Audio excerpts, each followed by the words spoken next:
welcome back to Mr. Obsolete's Vintage Homesteading. Today we want to talk more about processing wood into firewood. So I built this a while back, and this really speeds up things and makes it a lot easier to do. And sometimes when you do stuff, it's just dumb luck that it works better than expected. This is it. The reason for that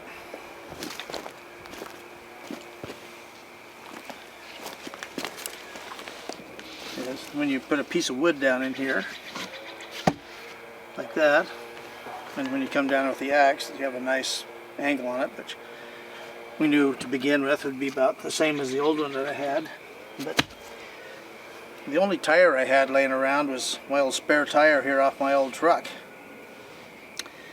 And a lot of people use car tires on these, and I didn't have one. But the benefit of using this, it turned out, was that when I'm chopping, the distance to here is about that much down, and so it's basically about 10, and from here to here is about 4 inches. So when I'm down here, I still got some room, but when I hit this, it comes down, but it doesn't hit the cross beams before it splits the wood.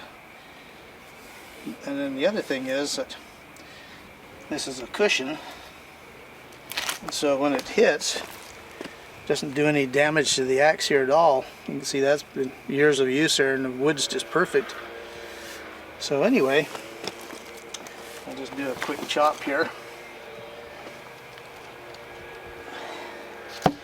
so you can see it. Get some knots in here, so we'll have to, there's a crack in it right across here too, so we'll want to come right across like that.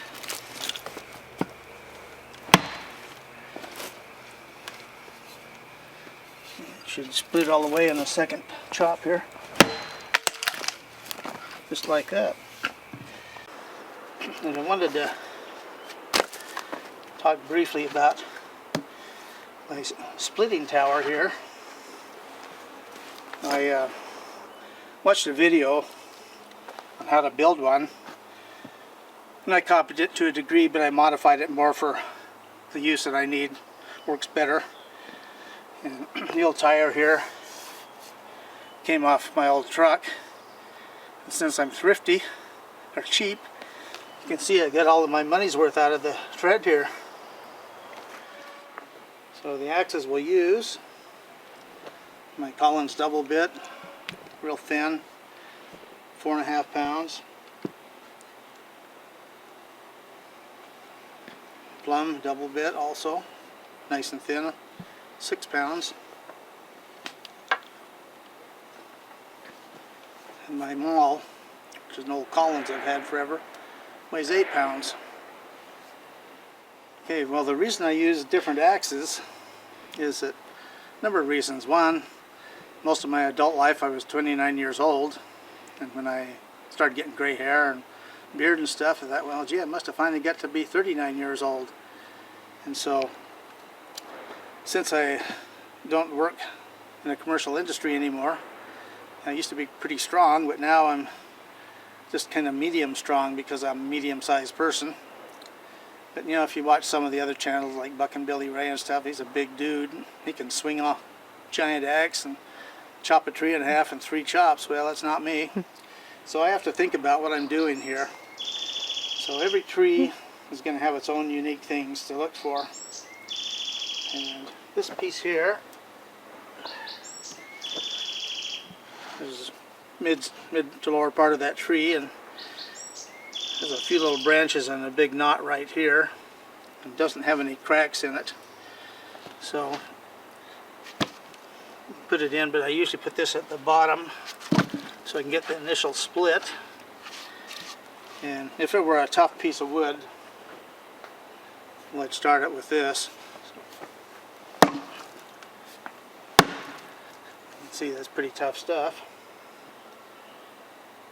Then, once the initial cut's in it, you go like this.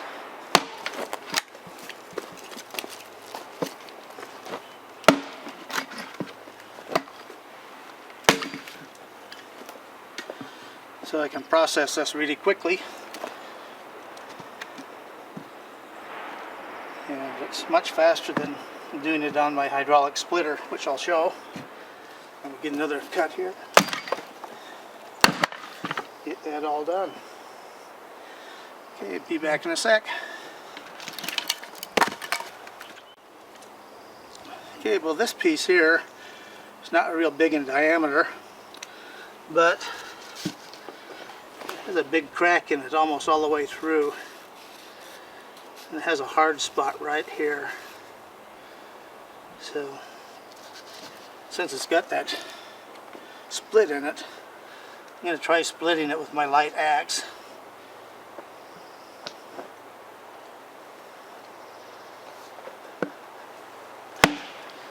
And just about through, just one more whack and we'll be through. Just like that. So if it didn't have a crack in it on that size of wood, I would use my heavier axe. But like I say, I have to think about what I'm doing because medium horsepower, you got to think about what you're doing. So anyway, we got one more piece here. I'll finish chopping this up. Got a bigger one here.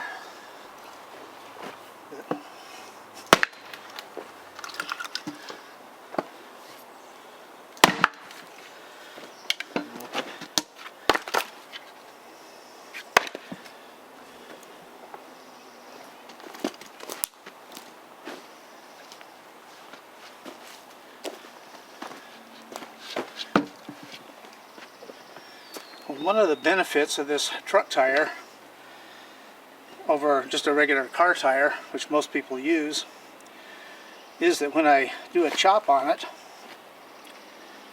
the axe will come down, split, come down and hit this, and it collapses, and it stops the axe from hitting the 4x4s I have in the bottom, gives it a nice cushion and kicks the axe back up.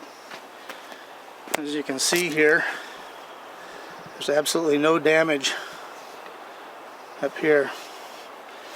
So that was just dumb luck, but hey, you gotta win sometimes. So this one here, I think I'll try my heavier axe on this one. Get a few knots in it, but anyway. The other thing is I hold the axe down here and extend it out and build up the energy. Yeah, just like that. And I see how easy that split out. So like I say, I can split firewood a lot quicker with axes than I can with my hydraulic splitter over here. And we'll show you some of it in operation here in a bit, but you can just see this is very light, and plus I didn't hit my mark there, but there's a knot right down in here too, but you don't have to have a lot of energy in it.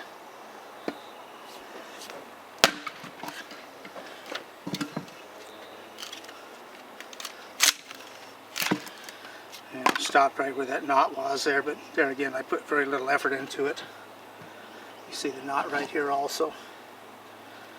So that's the only drawback of using a light axe, but the reason I like the double bits over a regular splitting axe or single bit one, which is a lot wider through here, is that they split up towards the top here.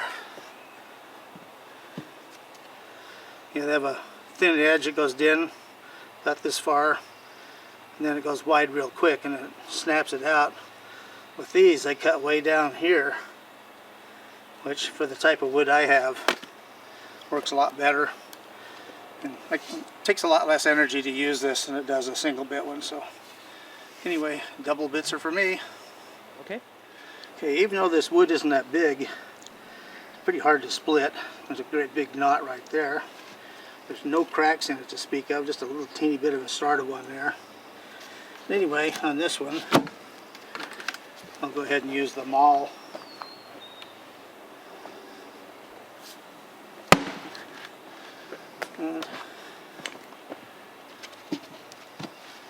pretty well split through.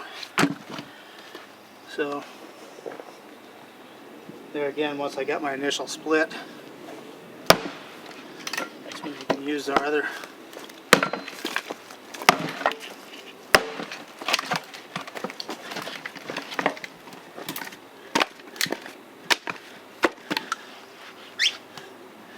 see how sticky that wood is if it doesn't split all the way.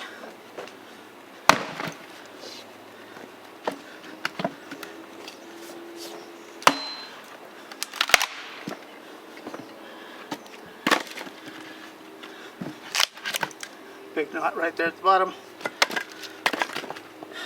Anyway, there you go. Okay, well, we're going to split this, but when the axe comes down, slicing through here, just watch real close and you'll see how this comes down like I'm talking about. It gives me that nice cushion. I'll kick the axe right back up. That nice little kick up there. Do one more here.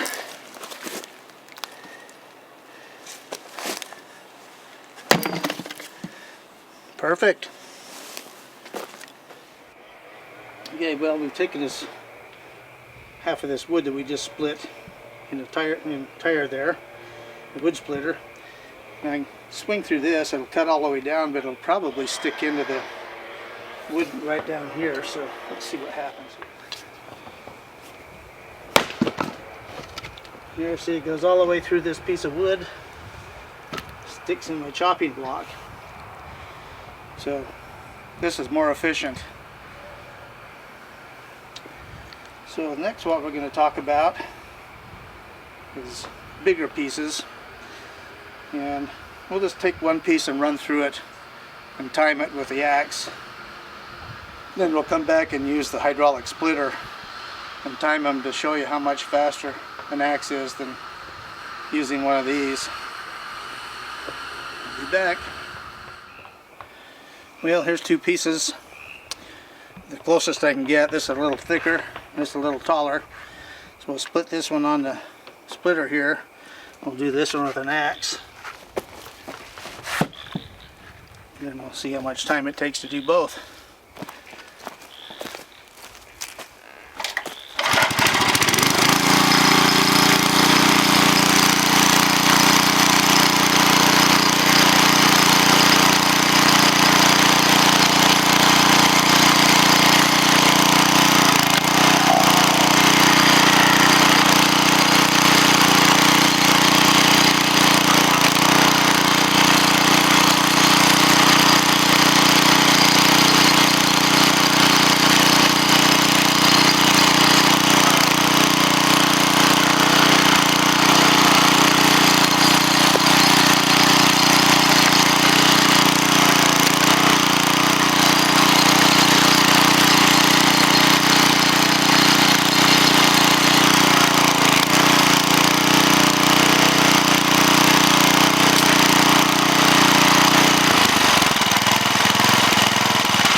Quick.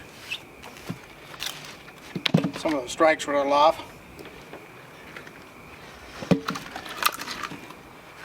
Anyway, that's why I prefer using axes.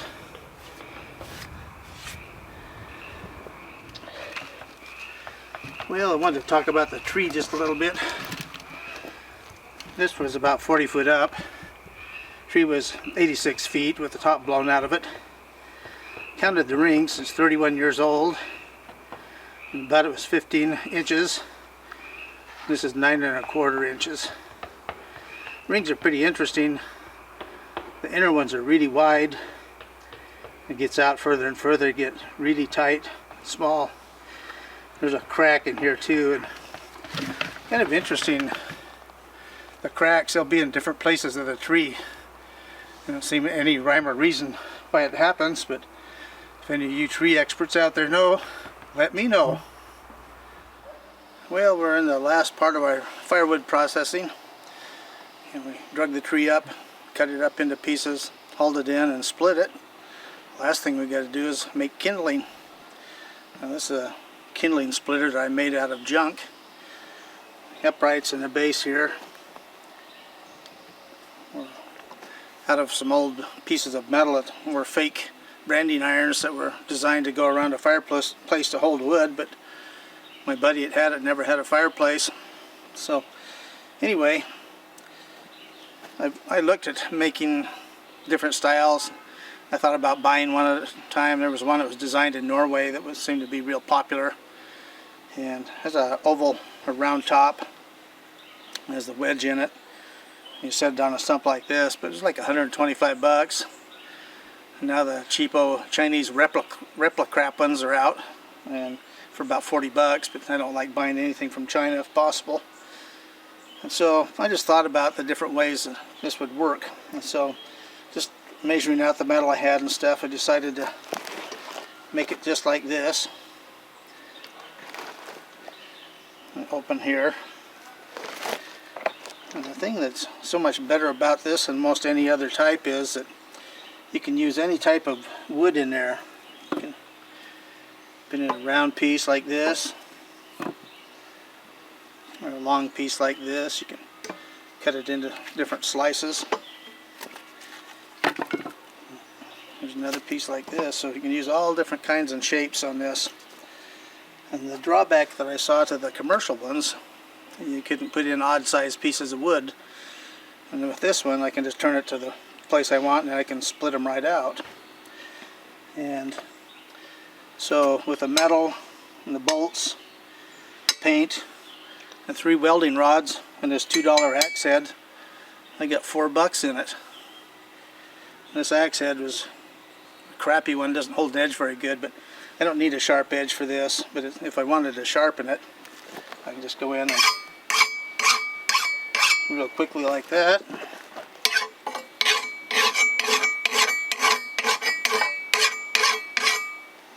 Sharpens really quickly. But anyway, so we'll do a few chops here.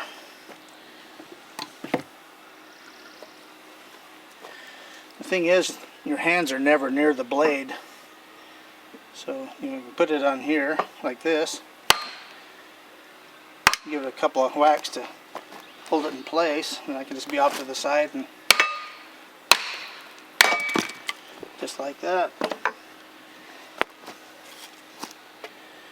If I want smaller pieces, it's just a matter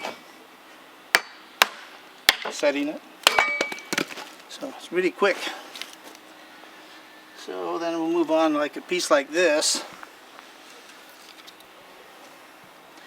I'll cut the small pieces starting here, and then I'll turn it and come across like this.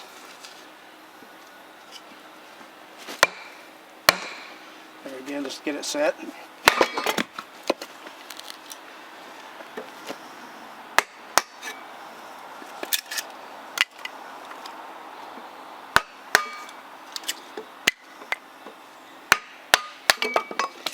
Just as easy as can be. Now that we've got it more of this angle, we'll just split it in half.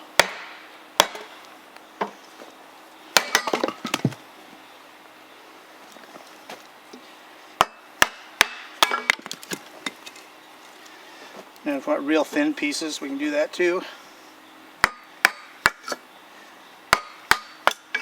Well, this wood is not splitting real well, but anyway, you make nice small chunks.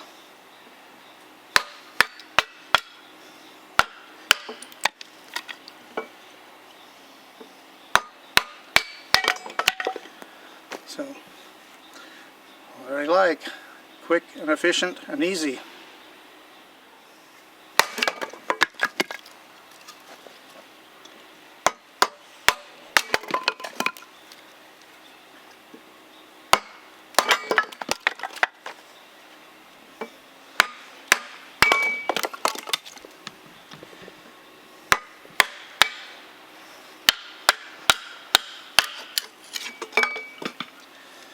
And your hand is never near that sharp edge, or in this case a dull edge.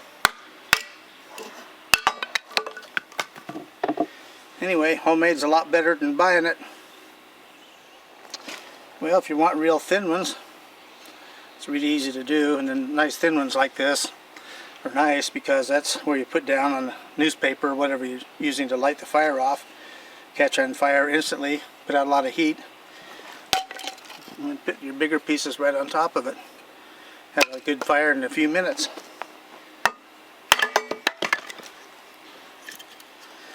That's probably about a ½ inch thick, so we can probably cut that in half.